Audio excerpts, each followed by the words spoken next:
الحمد لله وكفى والصلاة على سيد الرسل وخاتم الأنبياء وأصحابه الأتقياء وهم العرب والعرباء.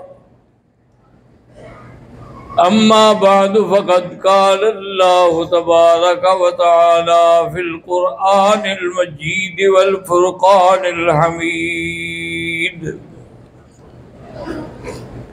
أعوذ بالله من الشيطان الرجيم. بسم الله الرحمن الرحيم. وَإِذْ أَسَرَّ النَّبِيُّ إِلَى بَعْضِ أَزْوَاجِهِ حَدِيثًا أَظْهَرَهُ اللَّهُ عَلَيْهِ عَرَّفَ بَعْضَهُ وَأَعْرَضَ عَنْ بَعْضٍ. قَالَتْ مَنْ أَنْبَأَكَ هَذَا؟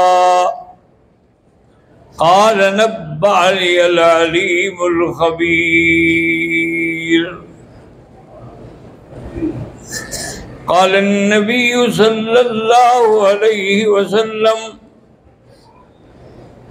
كل أمتي يدخلون الجنة إلا من أبى. قيل من أبى؟ قال من أطاعني فقد دخل الجنة ومن عصاني فقد أبى. صدق اللہ العلی العظیم وصدق رسولہ النبی الکریم ونحن على ذلك لمن الشاہدین ومن الشاکرین والحمد للہ رب العالمین. رب اشرح لي صدری وَيَسِّرْ لِي أَمْرِي وَاحْلُلْ عُقْدَةً مِّن لِّسَانِي يَفْقَهُوا قَوْلِي. رَبِّ زِدْنِي عِلْمًا. سُبْحَانَكَ لَا عِلْمَ لَنَا إِلَّا مَا عَلَّمْتَنَا انک انت العلیم الحکیم. برادران اسلام، درس جو ہے وہ حجیت حدیث کے حدیث حجت ہے. کیونکہ بہت سارے منکرین حدیث جو ہیں وہ انکار کرتے ہیں. وہ کہتے ہیں جی بس ہم نے تو قرآن پہ عمل کرنا ہے، حدیث ہم نہیں جانتے. اب ان بدبختوں کو اتنا پتہ بھی نہیں ہے کہ تم حدیث نہیں جانتے ہو، تمہیں کس نے بتایا ہے کہ قرآن ہے؟ بھئی قرآن کو جو مانتے ہو تو قرآن کی حقانیت کے بارے میں کس نے بتایا ہے؟ اب مجبور ہے کہتے ہیں حضور صلی اللہ علیہ وسلم، پھر حدیث اسی کو تو کہتے ہیں. اور اسی طرح یہ بھی یاد رکھیں کہ بعض علماء جو ہیں وہ حدیث اور سنت میں کوئی فرق نہیں کرتے. پہلے سنت اور حدیث ایک چیز ہے، حالانکہ دونوں میں فرق ہے. حدیث تو ضعیف بھی ہو سکتی ہے لیکن سنت کبھی ضعیف نہیں ہوتی. جس کو حضور فرما دیں کہ میری سنت بس وہ قیامت تک باقی ہے. اور اسی طرح یاد رکھیں کہ وحی جو ہے وہ دو قسم پر ہے. ایک وحی مطلوع ہے اور ایک غیر مطلوع ہے. مطلوع جو قرآن پڑھ رہے ہیں وہ مطلوع ہے. اور اس کے علاوہ جو اللہ نے حضور کو علم دیا ہے جس کا حضور نے بیان نہیں فرمایا وہ وحی غیر مطلوب ہے، یا اسی کو وحی جلیل بھی کہتے ہیں، جلی بھی کہتے ہیں، خفی بھی کہتے ہیں۔ حضور صلی اللہ علیہ وسلم نے اپنی ایک راز کی بات تھی جو اپنی بیوی کو بتائی، اور ساتھ یہ بھی فرمایا کہ کسی کو نہ بتانا، لیکن اس اللہ کی بندی نے دوسری بیوی کو بتا دیا۔ اللہ نے حضور کو باخبر کیا۔ اب قرآن میں تو یہ نہیں ہے، یہ سب حدیث ہے۔ باخبر کیا کہ آپ کی بیوی نے راز فاش کر دیا ہے۔ حضور صلی اللہ علیہ وسلم نے آ کے اس بیوی سے کہا، کچھ بات بتائی کچھ نہیں بتائی۔ اظہرہ اللہ عرف بعضہ واعرض عن بعض۔ تو بی بی صاحبہ نے پوچھا کہ حضور من انبأک ھذا، کس نے آپ کو خبر دے دی؟ قال نبأنی العلیم الخبیر، مجھے اس علم والے نے اور خبر رکھنے والے نے خبر دی ہے۔ تو یہ ساری چیزیں جو ہے نا یاد رکھے ہمیشہ کہ حدیث میں آتی ہیں۔ بہت سارے منکرین حدیث ایک اعتراض یہ بھی کرتے ہیں کہ بھئی اتنی حدیثیں کیسے ہو گئیں کہ امام مسلم فرماتے ہیں کہ 7 لاکھ حدیث تو میرے پاس ہے، امام حاکم بھی کہتے ہیں 7 لاکھ میرے پاس ہے، امام بخاری فرماتے ہیں کہ مجھے 2 لاکھ حدیث صحیح اور 1 لاکھ حدیث ضعیف یاد ہے۔ اب وہ کہتے ہیں کہ جناب اگر حضور سوتے بھی تھے، آرام بھی کرتے تھے، کھانا بھی، تو اتنی حدیثیں کیسے ہو گئی؟ اس لیے ہم نے سب کا انکار کر دیا کہ حدیثیں ہو ہی نہیں سکتی۔ لیکن یاد رکھو کہ ان کو بات کی سمجھ نہیں ہے۔ پہلے حدیث کا اطلاق صرف حضور پاک کی بات پہ تھا، پھر اقوال پہ بھی، افعال پہ بھی، اعمال پہ بھی، پھر صحابہ کے قول پر بھی، تابعین کے قول پر بھی، تبع تابعین کے قول پر بھی حدیث کا اطلاق ہوا۔ تو صاف بات ہے کہ تعداد بڑھتی گئی۔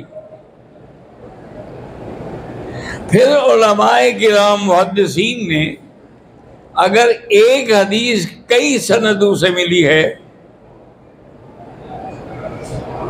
تو اس کو ایک شمار نہیں کرتے، جتنی سندیں ہیں اتنی حدیثیں بناتے ہیں۔ آپ جیسے سمجھ لیں کہ انما الاعمال بالنیات، اس کو 700 راویوں نے روایت کیا ہے، محدثین نے اس کو 700 حدیث کہا ہے۔ تو اس لیے ہمیشہ صرف اعتراض کر دینا کہ اتنی حدیثیں جی کیسے ہو سکتی ہیں اور کیسے محفوظ رہ سکتی ہیں۔ حالانکہ حضور صلی اللہ علیہ وسلم کے صحابہ نے، تابعین نے، تبع تابعین نے جو فن اسماء الرجال لکھا ہے اس کی دنیا میں کوئی مثال نہیں کہ 5 لاکھ راویوں کے اسناد، احوال، ان کی ساری شخصیت کے بارے میں آج بھی وہ 5 لاکھ راویوں کے احوال موجود ہیں۔ تو جو لوگ اتنا احتیاط کرتے ہوں تو حدیثیں غلط کیسے ہو سکتی ہے؟ امام بخاری رحمۃ اللہ علیہ کو ایک حدیث کے بارے میں پتہ لگا کہ فلاں محدث کے پاس ہے، وہاں جانے کا کوئی راستہ نہیں تھا، اب 1 مہینہ پیدل چل کے وہاں گئے، وہاں جب پہنچے تو دیکھا اس نے جھولی پھیلائی ہوئی ہے اور اپنے سرکش گھوڑے کو بلا رہا ہے۔ جب گھوڑا قریب آیا پکڑ لیا اور جھولی چھٹک لی۔ امام بخاری واپس چل پڑے، بہت دوڑا پیچھے آتا تھا، اب اتنا سفر کر کے آئے ہیں۔ نے کہا میں آیا تو تھا کہ آپ سے حدیث سنوں، لیکن جو بندہ ایک جانور کو دھوکہ دے سکتا ہے اس سے میں نبی کی حدیث نہیں لیتا، ہو سکتا ہے اس میں بھی وہ خیانت کرے۔ انہوں نے کہا جی یہ یہاں کا رواج کی بات ہے، بہرحال میں آپ سے روایت نہیں لوں گا۔ اتنا احتیاط۔ امام ترمذی رحمۃ اللہ علیہ ایک دفعہ اپنے شاگرد کے ساتھ اونٹنی پہ سوار سے سفر کر رہے تھے، ایک جگہ گئے تو آپ نے بالکل اپنی گردن جھکا دی۔ تو ساتھی نے پوچھا کہ حضرت خیریت ہے، کیوں گردن جھکائی ہے؟ آپ نے فرمایا کہ آج سے 20 سال پہلے میں اسی جگہ سے گزرا تھا، ایک درخت تھا جس کی ٹہنی نیچے آئی ہوئی تھی، اس کے ڈر سے میں نے گردن جھکائی تھی۔ انہوں نے کہا حضرت یہاں تو کوئی درخت نہیں ہے، اور میں اونٹنی روکو، مجھے بٹھاؤ اور اس بستی کے بوڑھے لوگوں سے جا کے تحقیق کرو کہ اگر واقعی یہاں کوئی درخت نہیں تھا تو پھر میں حدیث بیان نہیں کروں گا۔ اس کا مطلب ہے کہ میرا حافظہ کمزور ہو گیا۔ وہ بیچارے دوڑے، انہوں نے جا کے ایک ساتھی سے ایک بزرگ سے پوچھا، انہوں نے کہا جی بالکل یہاں ایک درخت تھا اور بہت بڑا درخت تھا، آج سے 12 سال پہلے اس کو کاٹ دیا گیا ہے۔ واپس آئے، انہوں نے کہا الحمدللہ، اللہ تیرا شکر ہے کہ میرا حافظہ ابھی برقرار ہے، میں آپ کی حدیث روایت کر سکتا ہوں۔ تو جن لوگوں کو اس قدر احتیاط تھی کہ وہ ایک حدیث کا خیال فرماتے تھے، امام بخاری رحمۃ اللہ علیہ نے مدینہ منورہ میں ریاض الجنہ کے اندر بیٹھ کے پہلے 2 رکعت نماز پڑھی، پھر اس حدیث کے بارے میں استخارہ کیا کہ میں لکھوں یا نہ لکھوں۔ جب تسلی ہو گئی تو پھر حدیث لکھی۔ تو جن لوگوں نے ایک حدیث پہ اتنی محنت کی ہو تو وہ حضور صلی اللہ علیہ وسلم کی حدیثوں کو ضائع کیسے کریں گے؟ وہ تو محفوظ ہیں، اور اس حفاظت کی وجہ کیا ہے کہ اللہ نے اپنے نبی کی حفاظت کی ہے۔ کہ جیسے ایک بچہ باپ کے ہاتھ میں ہو، اس کو پکڑ کے چلا رہا ہو، کوئی راستہ خراب ہو تو روک لے، اسی طرح اللہ نے کبھی کسی غلط راستے پہ حضور کو نہیں جانے دیا۔ اسی لیے فرمایا انک لعلی ھدی مستقیم۔ اسی طرح فرمایا کہ یاسین والقرآن الحکیم انک لمن المرسلین علی صراط مستقیم۔ تو حضور کے سیدھے راستے پر اللہ نے حفاظت فرمائی کہ کبھی بھی اس میں ایک قدم کیا غلطی نہیں آنے دی۔ جیسے آفتاب سماوی جو ہیں اور ستارے جو ہیں وہ چلتے ہیں، ان کی رفتار میں، غروب میں، خروج میں کوئی فرق نہیں پڑا، اسی طرح آفتاب نبوت بھی اللہ کے حکم کے مطابق چل رہا ہے، اور جس میں کسی قسم کا کوئی فرق نہیں آیا۔ اسی لیے بزرگوں نے فرمایا ہے کہ یا الہی صدیق سا ایمان پیدا کر، یا الہی صدیق سا ایمان پیدا کر، عمر فاروق جیسی شان پیدا کر، اور جہاں حیا گم ہو وہاں عثمان پیدا کر، علی جیسا کرار اور ذی شان پیدا کر۔ ہمارے ایک استاد تھے، بزرگ تھے، وہ ہمیشہ درس میں کہا کرتے تھے نبی کی آمد ہے